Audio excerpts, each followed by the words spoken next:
こんにちは。4G 初めから攻略パート23です。前回は防具を更新し G2 への昇格を果たしました。今回は新たな武器を作成しつつ G2 のキークエを攻略していくよ。 G2 はおなじみのモンスターが多数登場します。楽しみです。さて早速だが今回も武器強化していこう。反逆の弾頭セルレ体験の強化版ですね。あのローグレギオンの前段階です。すでに紫が出ているので十分な強さがあります。上位段階ほど一強じゃないけどやっぱり匠切れるのが大きいね。まずはこれを担いで G2 の狩猟区へ行ってみよう。はい、体験といえばこれですね。ジンオウガです。例によってクリアマークがついてるがそこは気にしない方向でお願いしたい。ちなみに装備は上位で使っていた抜刀技なしのものです。火力不足感ありますがどのくらいで終わるでしょうか。切ってみりゃわかるさ。じゃレッツゴー。初期位置はここですね。上位と一緒です。ここ広くて戦いやすいと思いきや段がいくつかあって立ち回りづらいです。見ての通り即肥やし使ってるよ。そのレベルでダメなエリアだね。できればこの隣の水辺エリアに行ってほしいな。段を降りるときにいちいちジャンプするんですがこれが攻防ともにネックになるんですよね。大剣にとって段差は特に厄介だね。溜めようと走ってたらピョンみたいな。回避の面ではチャージを手が避けづらいですね。オフガは全体的に攻撃範囲が広いです。そういうわけなんでできればさっさと移動してほしいんだが。肥やしを当てても妙に長居することあるんですよね。例によってこの辺の仕様はよくわかりません。一応振り向きは狙っておきます。あ、移動してくれたわ。と思ったら頂上の方か。上は上で狭くて段差があるんだよね。ここよりかはマシですよ。頑張って登りましょう。登ってきたぜ。ハンター家業大変すぎるだろ。特に4からは高低差が激しくなりましたからね。体力が無限にないと務まらないでしょうね。じゃ、ファースト振り向き行きますか。素晴らしい。やはり通常ウーガは楽しいです。ギルクエ140と比べると優しすぎて涙が出るよ。この帯電行動もたくさんやってくれるからな。もちろん電力が一定以下にならない仕様もない。ギルクエ個体だと一瞬で帯電するので移行までのチャージ多すぎて驚きますよね。頭を差し出しながら貯めてくれるので貯め放題殴り放題です。今は火力スキルが弱得のみだから一発でひるませられるか不安定だけど抜刀技をつけられたら毎回ひるんでさらにチャンスが増えていくだろうね。体験の環境で言えば G2 中盤くらいになると一気に戦力がアップしますね。武器、防具ともに急速に強くなるからね。これは期待してもらっていいと思う。まあ当時プレイしてた人は大体察しがつくと思うけど。ただ装備作りには集会所と村それぞれ進めていく必要があります。どんどん攻略していかなくてはいけません。この恩賀戦もその一歩だがやっぱり段差のせいでちょい戦いづらいな。あと狭さもありますね。今のお手はオウガが壁に押されて被弾した感じします。チャージとか帯電してない状態だけどダメージはしっかりでかかったね。いくら通常オウガとはいえあんまり調子乗らない方が良さそうだ。 G2 だと防御力は詰め5込みで600くらいいけるといいですね。まだマイセットに上位防具が混じってるのですが新鎧玉がほぼギルクエ限定で全然集まりません。 G 級防具は10鎧の次が5鎧だからこの問題には直面しないんだけどね。新鎧は意識しないと本当に集まらないよな。そういうわけなので極力被弾をせず立ち回りでねじ伏せていきましょう。今のところ振り向き狙いはうまくいってるね。ギルクエで培った技術が出てる。大電や怒り以降のタイミングの読みも心なしか冴えてる気がするぞ。コンスタントにためを当てていけば帯電状態はすぐ解除できますからね。雷やられでビヨったりすると怖いのでなるべく解除を目指していきたいです。極限と違って頭以外を狙う必要ないからな。本来の陣容画ってこういうもんだよね。極限の非帯電は実質背中しか弱点ないですからね。よく考えなくてもやりすぎです。で、もう解除できましたね。1分くらいしか持ちませんでした。やはりオウガは体験に限るな。スキルが整ったらどうなっちゃうんだろう。がぜんやる気が出てきましたね。この調子でいきましょう。あ、移動するね。どうだろう、これで折り返しくらいかな。感覚がつかめませんね。ひとっ飛びで移動してった。凄まじい跳躍力。さあ、移動してきました。第2ラウンドです。ここは平地が多いのでありがたいエリアですね。MH4 マップの中でも、原生林や氷海は平地が多くていいマップだと思うよ。高低差がシリーズの推しのはずですが、まあこれは仕方ないところですね。初期マップの遺跡平原が一番戦いづらいまであります。あそこはフィールド名詐欺してるから。よし、ここもタメさん行くぞ。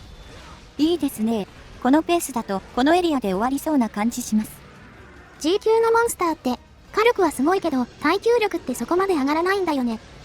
上位武器で上位モンスターと戦うより G 級武器で G 級モンスを狩る方が早くなるって言うし。それは実際プレイしてても感じますね。攻撃をうまくさばけばタイムがぐっと縮みます。スキル周りも一気に選択肢広がるからな。複合スキルもポツポツ入れられてくるね。MH4 の頃は実用性を考えると複合スキルは真打ちくらいしか選ばれませんでしたね。4G は居合術やら真剣一体やら有用なスキルを採用しやすくなりました。居合術の採用ハードルが下がったのは体験にとって革命的だったかもね。性能面でもそうだし、テンプレ防具の見た目的にも。MH4 の体験は基本的に角生えてましたからね。あれの呪いが解けるだけでもだいぶ環境的には改善されたと言えます。まあ個人的にはディアブロ防具嫌いじゃないけどね。さすがにカイザーのマントの方がかっこいいかな。当時カイザー X で野良に潜ったらついに呪い解けたんですねって言われましたね。みんなそれなりに悩んでたんだろうなと思います。装備の見た目って意外とモチベに関わるからな。我々はまだこだわりない方だけどさ。それでも重ね着がある作品ではコーディネート考えたりしますしね。現代の属所勢なんかは大変だろうなと思いますよ。発掘防具があるから 4K 列はおしゃれ勢の需要も満たしてくれてるよね。性能と見た目どちらの面でも供給がある。いや素晴らしいシリーズだな。その分沼の深さも半端ないですが、受け皿があるのは素晴らしいことですね。お、解除できたね。もう弱ってもいいんじゃないか。ひるみも入ってましたからね。G 級個体の耐久値は不明ですが、どうでしょう。反逆の弾頭段階だと性能はそこそこだからな。ログレギの強さは極限強化も込みでだし。元が低倍率だと倍率プラスの恩恵大きいですからね。どの武器でも極限強化は強力ですが。この感じ移動ですね。休眠になるでしょうか。さてどうかな。おお、弱った弱った。まだ10分経ってないね。上々ですね。では寝るのを待って突入しましょう。暇なので、U タワーに登って待ちます。さあ、寝起きドッキリタイム。耐えたか。だが、次の一撃はどうかな。毒沼スレスレで貯めていきます。よーし OK。G2 もなんだかんだいけそうだな。一応、これが初キークエクリアです。残りも頑張っていきましょう。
消えた激流走か。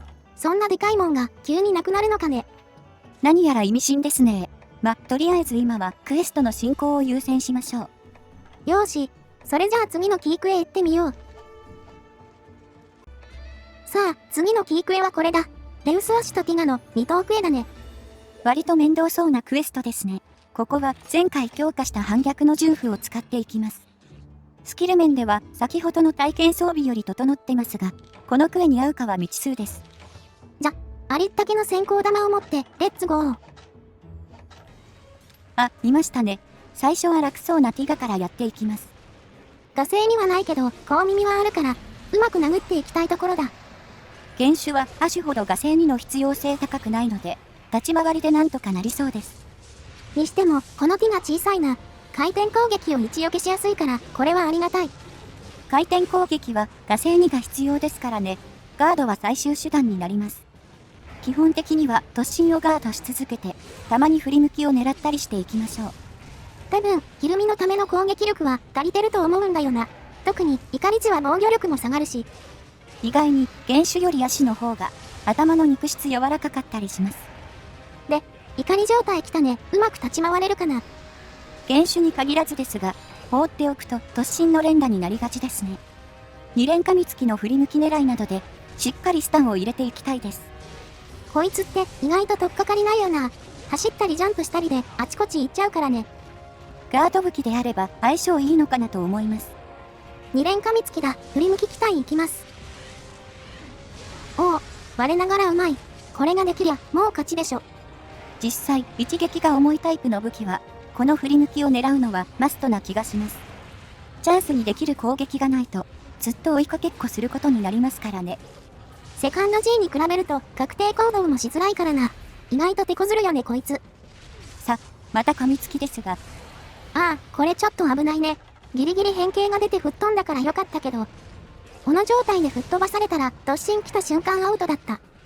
今出入ってたので、スタン期待しちゃいましたね。で、今度こそスタン取れました。ふむ、割と狙いは良かったと見える。スタン中は解放にループで行こう。この武器、技物ありでもすぐ青まで行っちゃうから、早めにスタンしたのはいいね。合流ケアの意味でもティガをさっさと終わらせたいですね。ここはレウスアッシュがよく来ます。で、こういう突進は確実に GP してと、瓶爆発も積み重ねればまとまったダメージになるね。おお、なんかめっちゃガード発生しましたね。スタミナごっそり削れました。今の、どういう判定してんだろう。突進キャンセルから新しい突進に移ったみたいだが。各部位個別の判定に全部引っかかったんですかね。いずれにせよ、あれ連発されたら困りますね。気を取り直して、ここも振り向き狙うぞ。お見事です。それっぽい動きになってますよ。個人的にはティガをアシュのが楽しいんだが、原種の TA とかもたまに見るんだよな。TA で見た決まった動きとか真似したくなるよね。大技や確定行動があるモンスターは真似もしやすいですね。あ、奥にレウスアッシュ見えましたね。合流早いです。この場合はティガに肥やしを当てて、隣に行ってもらおうか。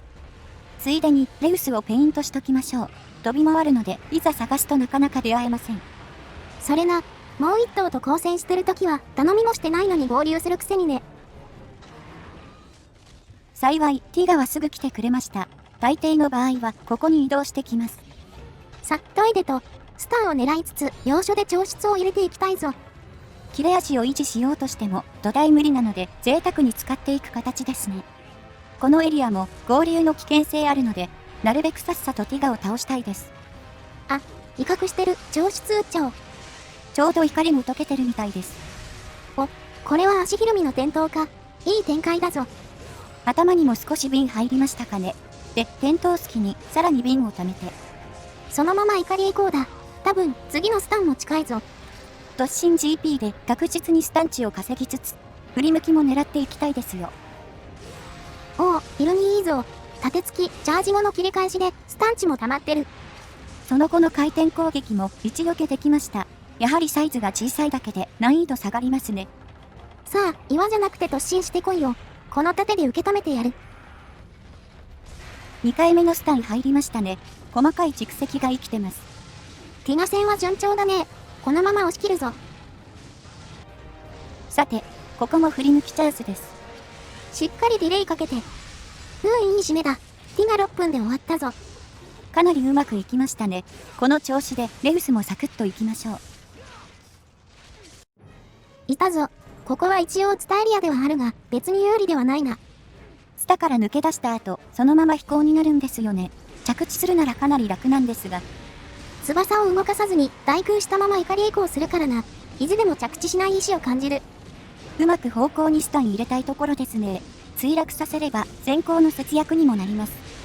あ、ちなみに先行は超動分まで入れてるよ。一切容赦なしスタイルだね。で、うまくスタン入ったね。ここは調湿入れておこうかな。レウスアッシュに関しては飛行頻度こそえげつないですが、体力はかなり低めになっています。飛んだら先行で落として一発調湿を入れてるだけで結構すぐ終わってくれますね。こちらの火力に対する耐久値としては上位よりだいぶ抑えられてる印象だね。というわけで降りてきてくれるかい。有無を言わさず叩き落としてますが、もうレウスに関しては飛ぶように作られてるからね。こちらも相応の対処をせねばなるまい。先行玉ってアイテムが存在する以上はフルで使わせてもらうよ。正直なところ先行なしのレウス戦はただの罰ゲームって印象ですね。プレイヤースキル云々で対処するには相手が有利すぎます。空中でもいいから確定遠隔でもあればまだ付け入る隙があったんだけどね。マジで一回飛んだらずっと後隙ないから、どうやって攻略する想定で作られたんだろって思うよ。そういうのゲームでたまに感じますね。むしろ対抗手段を用意させない方針で作られてるのかなと思う時もあります。自分のプレイだけどこの辺の絵面ひどいな。数打ちゃ当たるで先行投げてるよ。こちらが先行を切らすのが先か、相手の体力がなくなるのが先かの勝負ですね。あと地味なところですがスタイリアの良さが出てますね。ブレスが着弾しないので少し立ち回りやすいです。しかし雑だな。今も反撃口出しれっと外してたし。良かれと思ってスティック入れてましたが、そのせいでスカりましたね。レウスの頭の判定が意外に小さくて、当たってそうで当たってないことがあります。まあいいさ。私はこいつが倒れるまで先行を投げ続けるよ。エリアの狭さがうまく生きてますね。この一角から動かさずに進められてます。ただ、この尻尾ぐるぐるされ続けてると反撃できないからやめてほしいんだが。視界を奪われてるので、とりあえず振り回してるのかも。もう終わり？めっちゃ早いです。3分経ってませんよ。想像の倍くらい早く終わりましたね。体力低いとは知ってたが、動かさないとここまで早くいけるんだな。これは嬉しい誤算でした。面倒なクエだと思ってたので。だね。じゃ、引き続きキークエ進めていこう。さあ、どんどんやってこう。第1弾のキークエラストは、ネルスキュラーシュですね。なぜかこの子は、原種が G1 で、亜種が G2 です。なんでこの扱いなのかね。大半は G1 で原種も亜種も登場するんだが。フィールドが砂漠夜。だからですかね。別にヒレでも良かったと思いますが。気にせずやってこう。スキュラー氏は別に原種と変わらないよ。G2 相当に強いとも感じないね。一応麻痺も使ってきますが、肝心の攻撃力が高くないので、そこまで脅威でないです。スキュラー種については強いより面白いが勝つかな。不思議とも言うけど。そうですね。この子に関しては、モンハン世界の神秘を味わうことができます。なんか、のそのそ歩いてるな。砂漠は二重床もないから、スキュラっぽさがないね。テクテク歩いてるの、ちょっと可愛いですね。一部の方にはきつい見た目だと思いますが、モーションがコミカルな感じです。出たぞ。どこに引っかかってるかわからない糸だ。一応、高所にある岩などに糸をつけてる設定ですが、ゲーム中では目視できません。そのため、空中にある無を軸にしてワイヤーアクションしてるように見えます。これ、絶対上空にアシスタントのスタッフいるでしょ。どんだけ糸の出力高いんだよ。見えないところに一瞬で飛ばせる力があれば、ハンターに撃てば粉々になりそうですね。発売当初はものすごい違和感がありましたが、今は見ても何も感じなくなりました。空中にある無を利用って、バグあり RTA じゃないんだから。なお、エリア移動時も面白くなってます。それは後でお見せできるでしょう。ここは調湿で反撃だ。一撃でスタンいただきました。腹以外は固めなので、肉質無視攻撃は有効です。ダウンする部位のヒル道も全体的に高くないので、うまくいけばこけっぱなしで終わります。一応、皮を剥がせば氷がめっちゃ通るんだけど、剥がすまでは全く効かないんだよね。そういうわけなんで、邪悪の調湿をひたすら打ちまくるのが手っ取り早いよ。原始と違って、二重床の上下に逃げたりもしませんからね。攻撃チャンスが単純に多くて戦いやすいです。G2 にしては各ステータスもおとなしめで、キークエでは圧倒的に簡単だね。砂漠夜に出したいから仕方なく G2 にされた線がちょっと現実味を帯びてきたぞ。砂漠ヒルなら中央に岩の柱があるのでそこに糸を引っ掛けたりできそうですけどね。壊れるオブジェクトだから技術的に難しいんでしょうか。真偽のほどはわからんけどな。状態以上をたくさん使う点が評価されたのかな。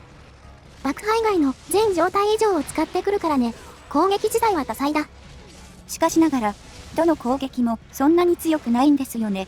ダメージがかなり抑えられてます。牙で挟み込む攻撃の力も持続がかなり短いですし。今2連続で食らったけど、他のモンスターに比べると体力に余裕あるもんね。麻痺とか重なれば厄介だけど、上位スキュラほどの圧はないな。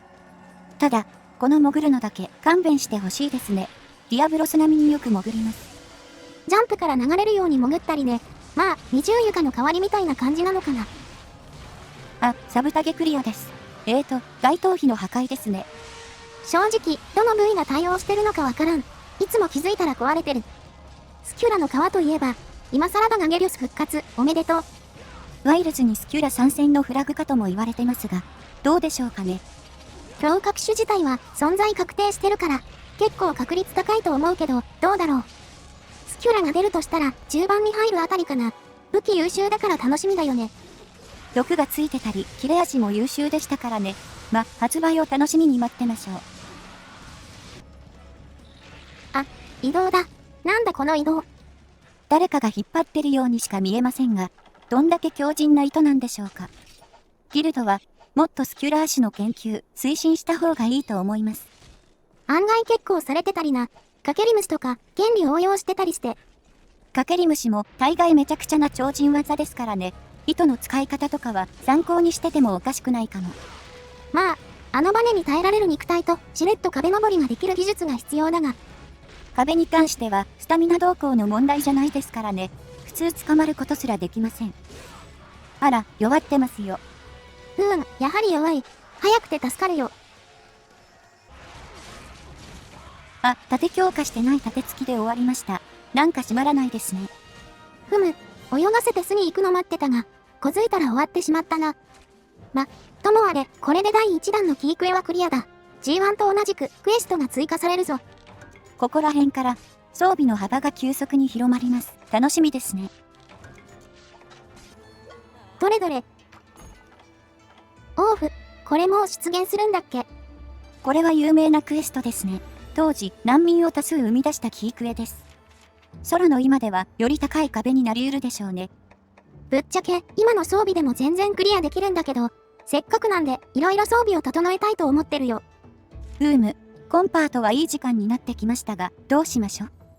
本格的な素材集めは次回やるとして、その前段階だけちょろっとやってくるわ。どりゃあ。はい、ディアブロス原種に来ています。ディア素材は武器防具ともに非常に有用ですね。攻略については次回、アシュでやろうと思う。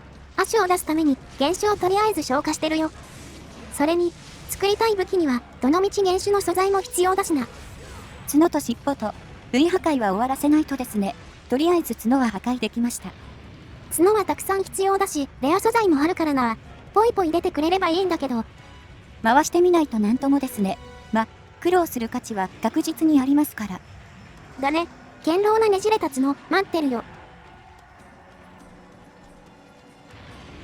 この飛び出しから突進につなげる行動、多分 4G からですよね。脇目も振らずに突進するけど、地中からでも様子がわかるんだろうな。